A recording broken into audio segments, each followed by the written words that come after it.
those of you living under a Dungeons & Dragons news rock, Wizards of the Coast recently announced their next official campaign for 5th edition, Baldur's Gate Descent into Avernus. This is a new campaign that spans levels 1 to 13, and like most other official 5th edition campaigns, will take place in the Sword Coast region of the Forgotten Realms, but quickly turns into an adventure that will take you into the fiery depths of the first layer of hell that may claim your very soul. But it's not all fire and brimstone. There's also a tiny elephant companion that breathes sparkles out of her trunk. Stay tuned for more info after the break. And I'm serious about the elephant companion. Watch this. Elephant and A tiny winged elephant who can blow sparkles out of her trunk. what? Sparkles of positive energy. Well, see, that's a happy part. She is the happiest creature in the entire story. Now let's start off just by covering some of the basics of what we know about Descent into Avernus before going into some more nitty-gritty details that you may have missed.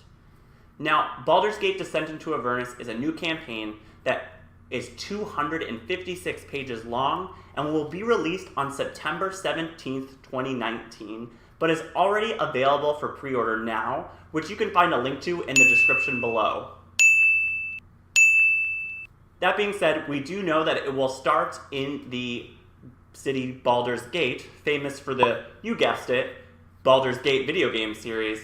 and will quickly take players into the first layer of hell, Avernus. What we know about the story so far is that it starts off in the city of Baldur's Gate, with the adventurers investigating some strange goings-on, and hearing slight rumors that a nearby city of Alterael has gone completely missing. That is, if you went to travel where Alterael is now, which is pretty close to Baldur's Gate, you would not find a city at all, but rather an empty crater. All the people, all the buildings, everything has entirely disappeared. Somehow, in the story, the player characters will realize that the strange goings-ons in Baldur's Gate are somehow connected to the disappearances of cities, and will furthermore realize that it is a political problem as well, as it appears some of the dukes, who are the ruling body of Baldur's Gate, are involved as well. In my opinion, Baldur's Gate makes perfect sense to be the next city for a campaign setting because it's one that already has a lot of established lore and has even been touched on in 5th edition previously in the Sword Coast Adventures novel. Now, in that book, there's only about 4 pages dedicated to the going-ons and specifics of Baldur's Gate, and like a tiny full-colored map. We've recently seen similar treatment to Waterdeep, which was also in the same book and had about the same amount of information released for it, but it really got fleshed out in the next released adventures, Dragon Heist and Dungeon of the Mad Mage. So especially for a fan favorite such as Baldur's Gate, mostly because of the video games that came before, I'm really excited to see the city really come alive in 5th edition that we haven't seen yet. In terms of the aforementioned Duke plot, we actually were teased of some art of one of the Dukes holding a diabolical puzzle box that we know has some connection to devils, as they made an entire press release video about creating a real-life example of such a box. So it's clear to say that this piece probably has some importance to the story overall, though the details beyond that, what the specifics of Baldur's Gate or the plot in Avernus is a little loose right now, and we don't have a lot of details.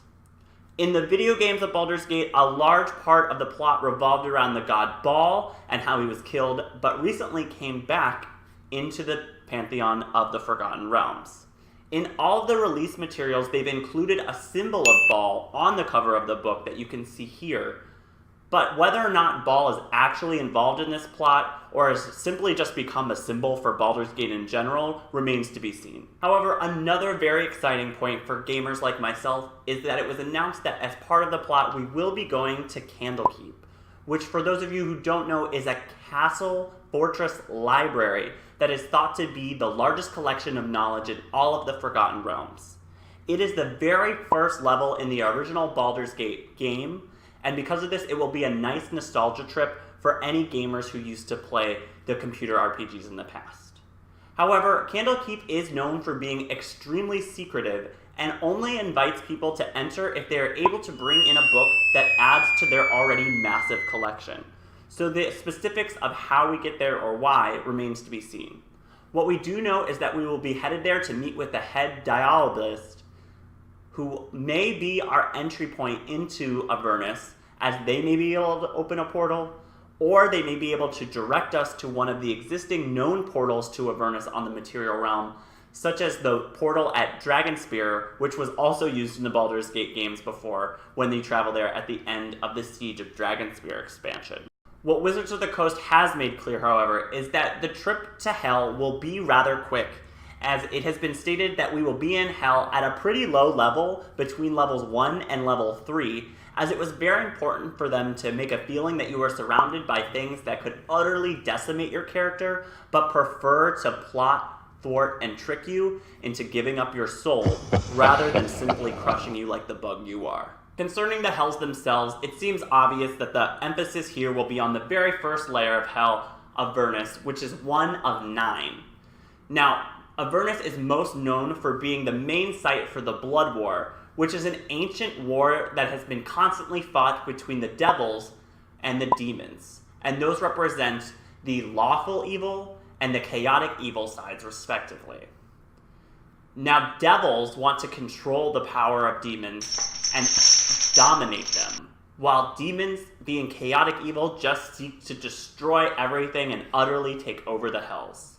What makes Avernus the main site of this battle is that the River Styx runs through it, and the River Styx is a river that runs through multiple planes, including both the Abyss, which is the home of demons, Avernus, and another layer of Hell, Dis, which is the second layer of Hell.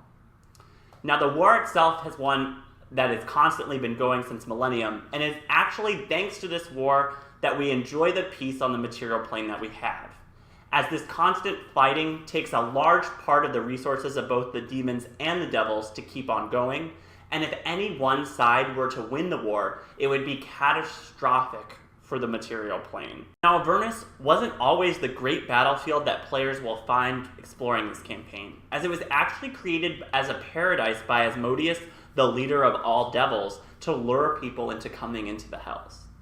Thus, players in this campaign will get to explore Avernus deeper than ever before in the history of Dungeons & Dragons, and as such, it has been confirmed they will explore old ruins such as flying fortresses, old cities, kind of you name it. In addition to this, we will be able to travel to the Wandering Emporium, which is a setup of traveling kind of merchant guilds that are on the backs of infernal war machines, or which are basically vehicles powered by the energy of souls. There we will meet with the leader of the Wandering Emporium, who is a Rakshasa or cat demon, who has been confirmed to offer the players a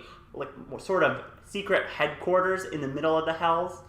but at a price. Other notable locations that are known to be in Avernus but have not yet been confirmed include Drakari, the home of the Kobold lead god Cthulmark, and also Tiamat's old lair, who used to rule Avernus at one point before she was promoted to a demigoddess and starred in the campaign that has already been released, The Rise of Tiamat. And while it may be a war zone, Avernus is far from abandoned, and as such, it is populated with a multitude of different creatures. Obviously, the foremost here is going to be the devils, who will likely take a leading role here, and it has been said multiple times that it is near impossible to play an unbending, extremely righteous character, as it will be required to make deals with devils to not only finish the campaign, but just to even get around Avernus. Devils will make deals freely with the party, and the party is welcome to take deals with whomever they want,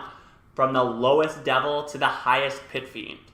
Thus, players will be offered a multitude of different things that range from anything from mere assistance, to gold, to magic items, to power, such as hit points, even levels. It has also been stated that characters may be granted the ability to instantly critically succeed on a death saving throw, bringing them back to life if they are about to perish. And as such, all of these little things can add up, and there's even a table in Descent to Avernus that shows what devil made the deal, what are the small print that the characters may not know about, and how that deal can be traded to other devils, etc. Now, that being said, it may even be so bad by the end of the campaign that your character is not able to leave the Hells because they're so weighed down and tied to the Hells at this point that they've become one with them. I'd be remiss if I didn't mention our cover girl herself, Zariel, who's likely to play a large part in this campaign. She is the current ruler of Avernus, and as a fallen angel has a very complex backstory that involves her not being able to sit back and watch as the devils and demons fought, joining the devils to push back the demons, and falling as a result of it. The elephant that I mentioned recently is Lulu, and this is her old celestial war mount that is in Avernus in an attempt to redeem her. While it may seem cute and fluffy, what you may not know is that Lulu can actually turn into a giant winged mastodon and will join the party as a companion if they allow her to.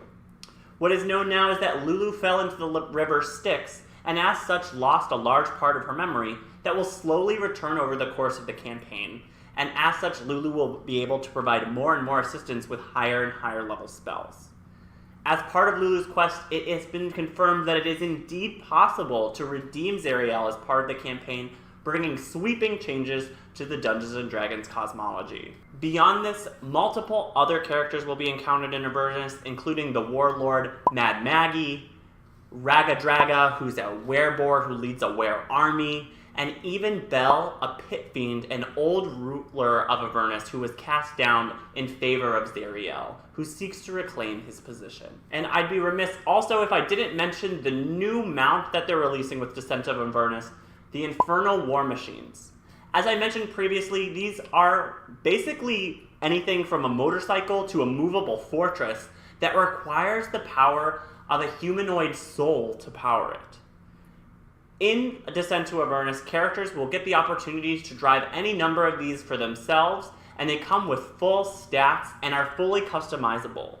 Anything can be added to an Infernal War Machine, from meat grinders, acid spitters, teleportation devices. You could make the Infernal War Machine your moving fortress, and the question is going to be more of an ethical one, is how many souls are you willing to doom to have it? I expect we'll receive many, many more details in the coming months about Descent into Avernus, but even then, I have by no means covered everything in this video, and you can still find more in the D&D Beyond videos and the D&D live sessions that were held during the Descent campaign that happened about a week ago. That being said, I want to hear about any other secrets that you guys can find about Descent into Avernus, or even Baldur's Gate, as I would be remiss if I didn't say that that's probably the part that I'm most excited about as a big-time RPG fan, and I even named my dog Baldur. Baldur,